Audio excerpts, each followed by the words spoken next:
lagi dengan Mbak Melati dari Jawa Timur, Sugeng Sonteng semua. Selamat sore. Mudah-mudahan semua selalu bahagia dan sehat selalu. Udah bulan April ya. Tentunya di bulan April kita sebagai kaum wanita pasti mengingat ada satu peristiwa, satu hari besar yang mesti kita peringati selalunya setiap tahunnya di bulan April. Apa ayo? Yang pasti adalah ibu kita Kartini. Semangat semua. Bagaimana semangatnya di setiap desa, setiap lembaga, setiap departemen, pasti semua banyak ide-ide untuk melaksanakan peringatan memperingati hari ibu kita Kartini yang lahir pada tanggal 21 April 1879. Nah, apakah kita ada sedikit rasa istilahnya melihat fenomena-fenomena yang ada di Nusantara. Jadi di Indonesia selama ini ya, semakin ke sini kira-kira ada nggak rasa kok jadi begini ya, ini sesuai dengan cita-cita ibu kita Kartini atau enggak? Kalau saya udah sangat ekstrim saya menilainya. Saya merasa bahwa sekarang Kartini sekarang sebagiannya itu tanpa sadar itu udah berusaha menuju atau mengembalikan atau mementahkan apa keberhasilan ibu kita Kartini dulu. Apa kira-kira? Jadi sebagian wanita Indonesia seperti itu. Tidak sadar kita itu menuju ke arah justru yang diperjuangkan ibu kita Kartini dulu itu sekarang mau dimentahkan. Sedang menuju ke sana, tapi nggak sadar kita. Apa kira-kira? Saya itu selalu ekstrim. Kalau mikir itu keluar gitu. Ya bukan, ya memang ada rasa istilahnya dari guru Taoisme itu ya mengatakan pada kita agar kita damai, itu hiduplah di zaman sekarang. Jangan cemas. Kalau cemas kamu itu berarti hidup di masa depan. Kalau kamu depresi, berarti kamu itu hidup di masa lalu. Jadi ketika saya mencemaskan Kartini kita yang nggak sadar berusaha menuju justru ke zaman dimana ibu kita Kartini belum jadi pahlawan, ibu kita Kartini belum memperjuangkan. Apa itu? Nah, kita tidak boleh melupakan dulu Nusantara sebelum Majapahit runtuh, ya. Jadi sebelum Islam datang ke Nusantara, sebelum kejayaan kerajaan Islam di Nusantara, itu kan kita Majapahit udah jaya ya, Nusantara udah jaya, semua berlaku ya seperti Nusantara, semua saling damai, semua saling toleransi, semua saling, pakaian pun juga tidak meniru pakaian dari budaya negara lain, juga enggak, masih orisinil Nusantara banget. Setelah Majapahit runtuh tahun 1520 itu ya, setelah diserang kerajaan Demak. Nah akhirnya yang jaya di Nusantara itu adalah Islam. Kerajaan Islam akhirnya menguasai Nusantara.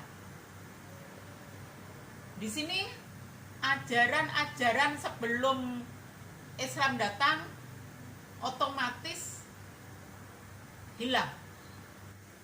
Jadi ketika ajaran Majapahit, agama non-muslim udah nggak ada, hilang, dan Nusantara dikuasai oleh kerajaan-kerajaan Islam, otomatis ajaran-ajaran Islam yang dikasihkan ke warga Nusantara.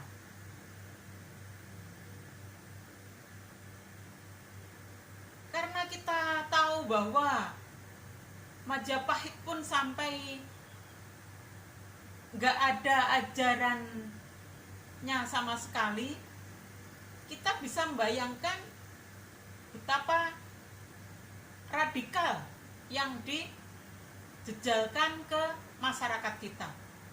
Jadi ajaran Islam yang radikal yang dijejalkan ke masyarakat kita. Jadi keradikalan Islam itu tadi semisal yang ada di Arab ya, Arab sebelum saat ini itu di Arab kan wanita tidak boleh keluar rumah, nggak boleh kerja di luar rumah, semua harus memakai hijab, semua harus memakai cadar, semua nggak boleh belajar pendidikan yang lebih tinggi. Itu ajaran di Arab. Nah itu dibawa ke Nusantara. Akhirnya Nusantara yang ada ya sedemikian itu. Wanita-wanitanya dipingit, tidak boleh belajar yang menempuh pendidikan yang lebih tinggi, hanya melayani suami, hanya memasak di dapur, melayani keluarga. Itu wanita setelah ajaran Timur Tengah dibawa ke Nusantara. Terus ajaran Islamnya sedemikian itu sampai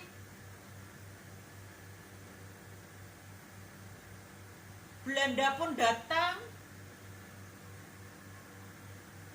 Intinya keadaan ajaran agama Islam bukan membuat bersatu masyarakat Nusantara. Enggak seperti pada waktu Majapahit Jaya, Nusantara bisa sampai ke luar negeri pun, sampai Thailand, Malaysia, Singapura, Filipina, itu semua ada bersama dalam satu wadah di Nusantara. Sampai mereka pun budaya-budaya, kebaya, apa itu punya mereka, ya. Karena mereka dulu adalah di bawah bersatu, maksudnya bersatu dalam Nusantara. Jadi sama dengan kita pakai kebaya. Di Singapura yang tradisional itu masyarakatnya walaupun etnis Cina, tradisionalnya pakai kebaya, baju cantik, baju nyonya gitu ya. Kalau mau tahu, di Myanmar juga gitu, Vietnam juga gitu, Thailand juga pakaiannya kebaya-kebaya gitu.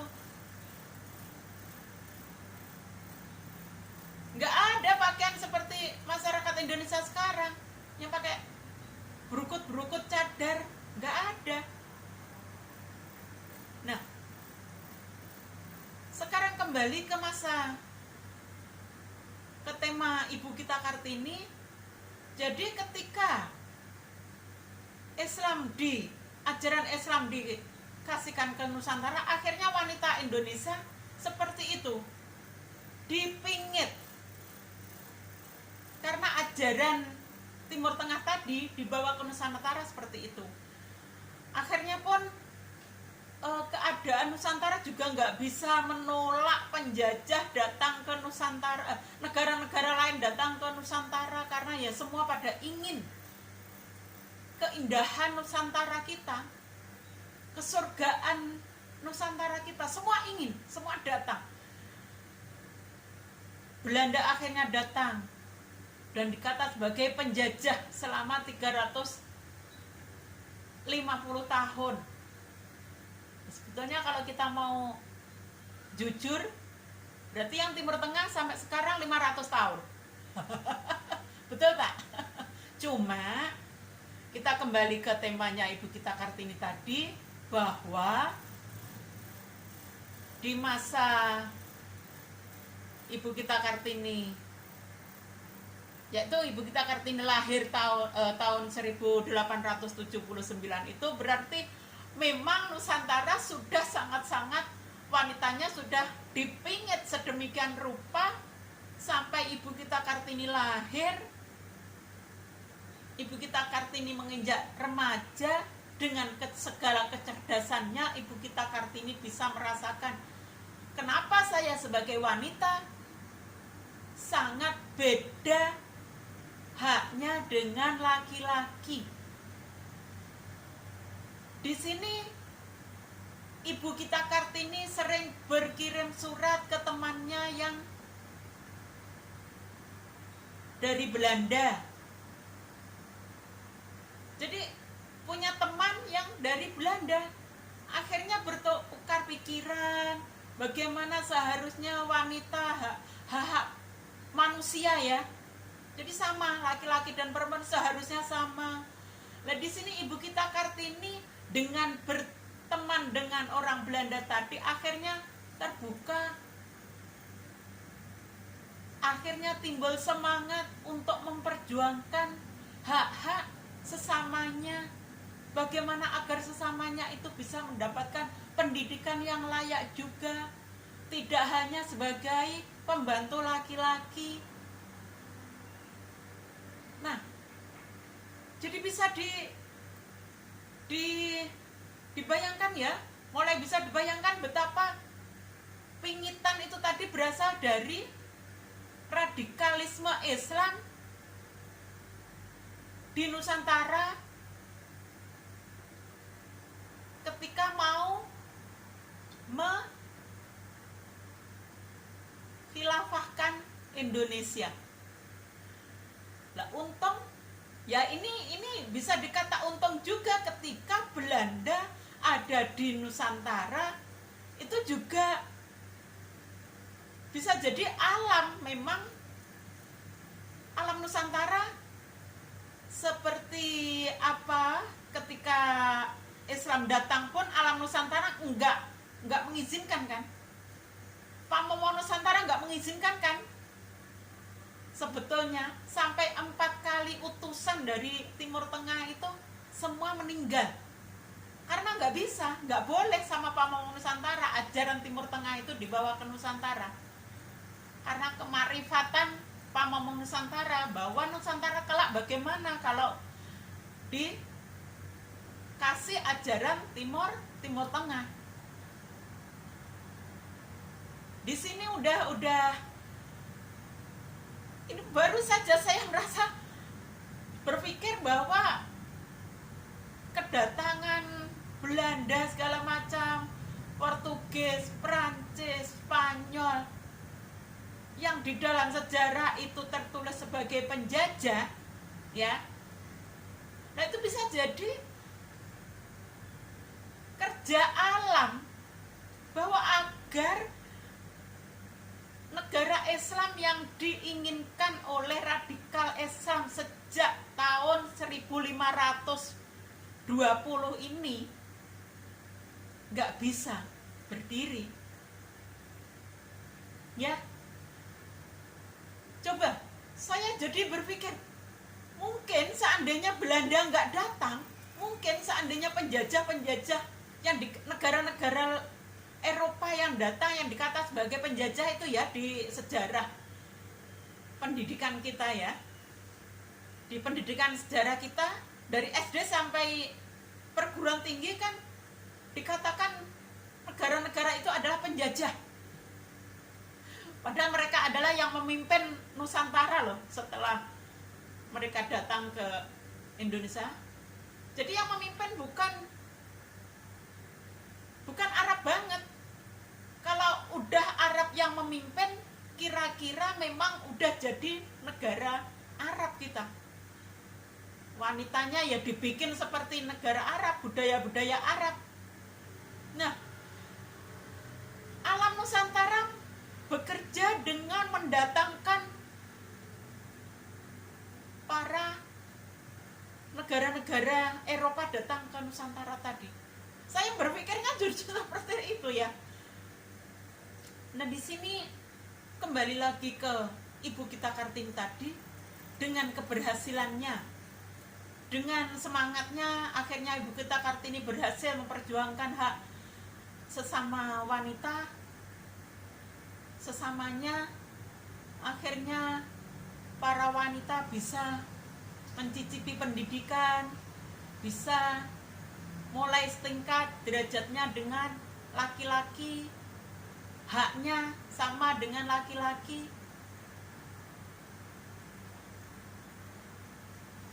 Dan ada dikatakan bahwa itu, kalau dari para pengasas khilafah itu mengatakan bahwa dulu Ibu kita Kartini itu juga pakai jilbab katanya. Tapi kita tahu di foto-foto para pejuang, para pahlawan itu Ibu kita Kartini memakai baju Nusantara. Itu mungkin sudah karena sudah di zaman Belanda sudah dirubah sedemikian rupa sehingga tidak ada kewajiban untuk memakai baju-baju ala Timur Tengah. Masa Belanda sudah seperti itu, jadi Nusantara ada pembelaan. Kita ada rasa terima kasih juga kepada Belanda berarti ya. Lebih daripada itu, memang Nusantara yang memimpin sebelum kemerdekaan itu, pemimpinnya adalah memang Belanda. Ya. Jadi selama 350 tahun itu Belanda memimpin pemerintahan di Nusantara. Dan sebetulnya ada istilahnya, sebagai pemimpin ada adilnya juga. Itu ada dikatakan juga di sejarah yang lain itu bahwa dokumen yang ada di Belanda juga, bahwa kerja rodi segala macam itu sebetulnya nggak ada. Karena apa? Karena masyarakat Indonesia yang bekerja sebetulnya dibayar sama Belanda itu, cuma dikorupsi oleh para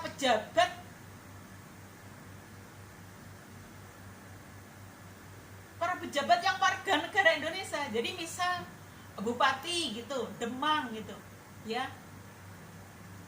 mandek di sana, duit itu ya, mandek di sana dikuasai oleh mereka.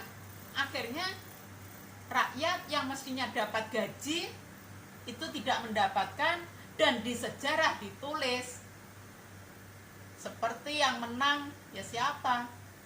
Akhirnya di sejarah pun ditulis bahwa Belanda begini, demikian negatif. Belanda memperkerjakan masyarakat Indonesia dengan kejam, dengan tidak dibayar lah, dengan kerja paksa gitu ya.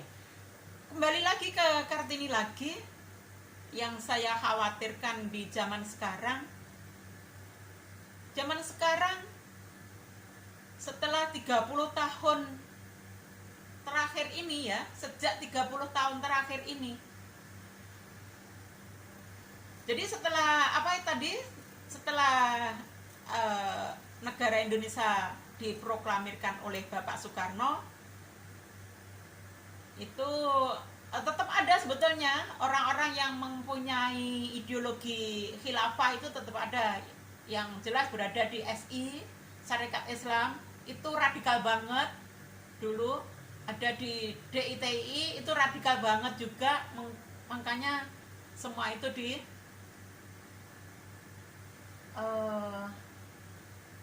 dihilangkan dari Indonesia. Untungnya ada NO, jadi NO yang bisa Islam yang Nusantara banget. Ini yang diharapkan pamomong Nusantara kita.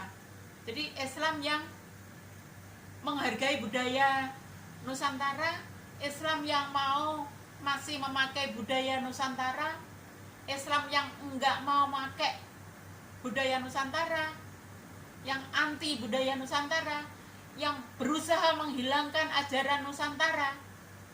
Itulah yang tidak diinginkan oleh pamomong Nusantara. Dan itu yakin pasti akan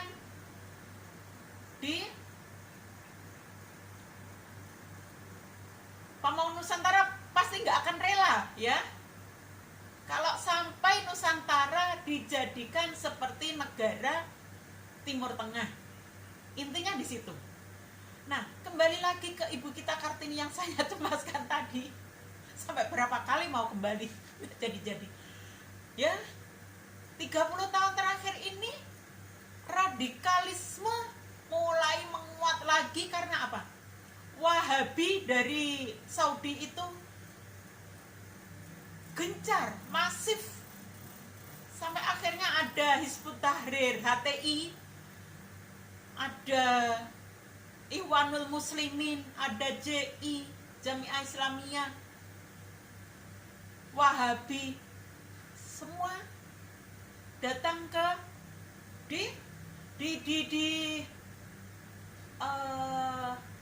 dipaksakan ke Nusantara, ke Indonesia. Jadi sejak 30 tahun terakhir ini, dengan dana yang begitu besar dari Saudi, Wahabi menjajah setiap universitas-universitas terkenal di negara Indonesia, dimasuki oleh mereka. Kita lihat 30 tahun terakhir ini banyak di mereka yang memakai baju-baju besar seperti baju di Arab sana dan memakai cadar. Mereka adalah para pejuang khilafah. Kalau mau tahu ya, kenapa semua itu dibiarkan oleh pemerintah kita juga nggak tahu. Selama pemerintahan SBY malah dibiarkan. Mereka akhirnya besar. Dibiarkan sejak 30 tahun yang lalu. Baru setelah Bapak Jokowi kemarin HTI dibubarkan karena benar-benar HTI mau berusaha menghilangkan Pancasila, mau merubah Pancasila, nyata-nyata ingin menghilafahkan Indonesia. Tuh ya. Di sini kembali lagi ke Ibu kita Kartini tadi, berapa wanita negara Indonesia yang sudah memakai atribut-atribut ala Arab. Coba. Ini mau mengkhianati Ibu kita Kartini mereka itu. Dengan dalil-dalil palsunya, mengatakan bahwa itu adalah perintah yang segala macamnya. Mereka enggak sadar bahwa telah berusaha memasukkan ke jurang diri mereka sendiri. Mereka enggak sadar. Coba kalau mereka benar-benar bisa menghilafahkan Indonesia, apa mereka bisa kerja di luar rumah? Hah? Apa mereka boleh kerja di luar rumah selain hanya untuk melayani suami, melayani anak, seperti syariat Islam? Jadi akan kembali ke masa Ibu kita Kartini sebelum perjuangan Ibu kita Kartini berhasil.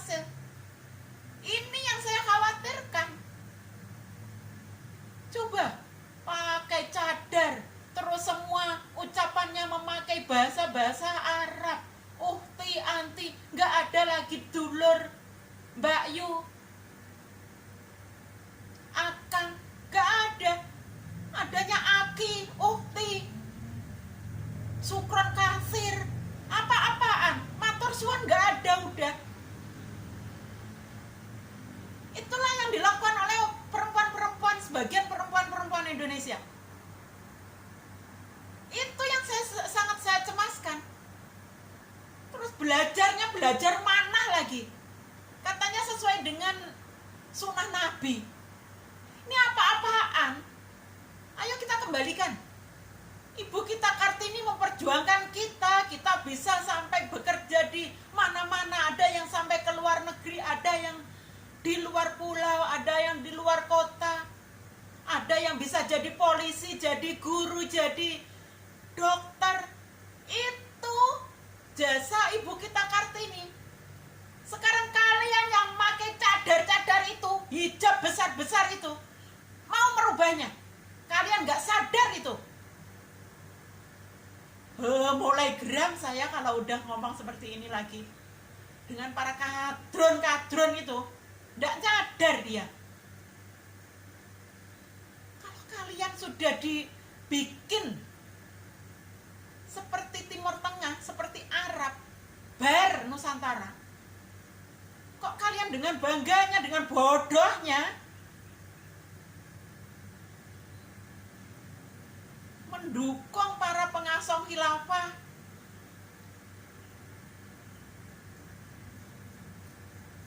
Jadi geram rasanya.